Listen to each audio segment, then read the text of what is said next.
இது யோசிக்காம பேசினார் பாருங்க. அதுக்கான பதிலடி இந்த டிவிகே மட்டும் இல்லைங்க.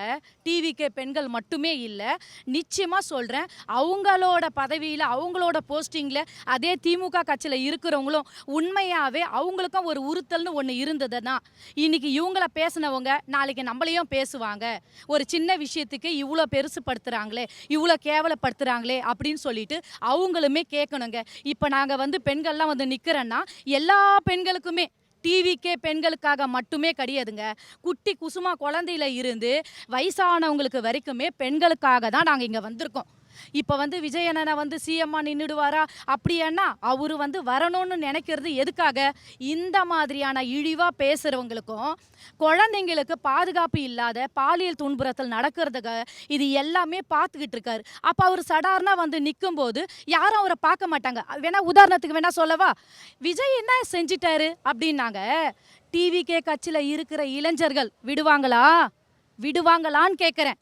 பொறுக்கி போட்டாங்க பாருங்க. அவர் சினி ஃபீல்டுக்கு வர ஆரம்பிச்சதுல இருந்து என்னென்ன செஞ்சாரு, அப்பல இருந்து இப்போ வரைக்கும் எல்லாத்துக்குமே குரல் கொடுக்குறாருன்னு வீடியோ போஸ்ட் போட்டிருப்பாங்க பாருங்க. இன்ஸ்டா, யூடியூப் எல்லாத்துலேயும் பாருங்க. அந்த மாதிரி வாயை கொஞ்சம் அடக்கிக்குங்க. இப்படி படிப்படியாக தான் சிஎம்மா வரணும்னு ஆசைப்படுறாரு.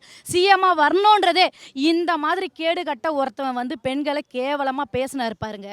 அந்த பேச்சுக்கு பதிலடி அவங்க குடும்பத்தை பற்றி பேசும்போது கூட அவர் கவலைப்படலை. ஏன்னா குடும்பத்தில் உள்ள விஷயம் அவரோட பர்சனல்.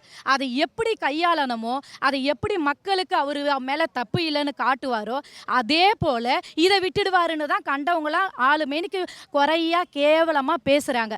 இதுக்கு கண்டிப்பா அண்ணனுக்கு இந்த நியூஸ் போய் ஊருக்கு முன்னாடியே கம்ப்ளைண்ட் பண்ணியிருக்காரு. அதுல இருந்து தெரியலையா பெண்களுக்கு எவ்வளோ பாதுகாப்புன்னு? ஏங்க, ஒருத்தவங்க நல்லது செய்யணும், பெண்களுக்கு பாதுகாப்பு வேணும் அப்படின்னு செய்யறதா தப்பு? அதுக்காக இவ்வளோ குறை சொல்லிக்கின்னு ஒரு நடிகர்னு எச்ச நாக்க தொங்க போட்டுன்னு போகிறாங்கன்னா, இதே நான் கேள்வி கேட்குறேன். ஸ்டாலின் அவர்களோட பையனும் சினிஃபீல்டில் நடிச்சிருக்காருல்ல. ஏன் ஒரு மேடையில் ஒரு லேடி கை கொடுக்க வந்தாங்க, கையை கொடுக்க போனாங்க. அவங்க வயசே வேற, அவரோட வயசே வேற. ஆனால் கையை குடிக்கும்போது குதின்னு குதிச்சாங்க. அதுக்கான காரணம் என்ன? டிவிகே பெண்கள் மட்டும் இல்லை, மற்ற பெண்களும் தவறாக நினைக்கல. அதுக்கான காரணம் இந்த கண் பார்வை.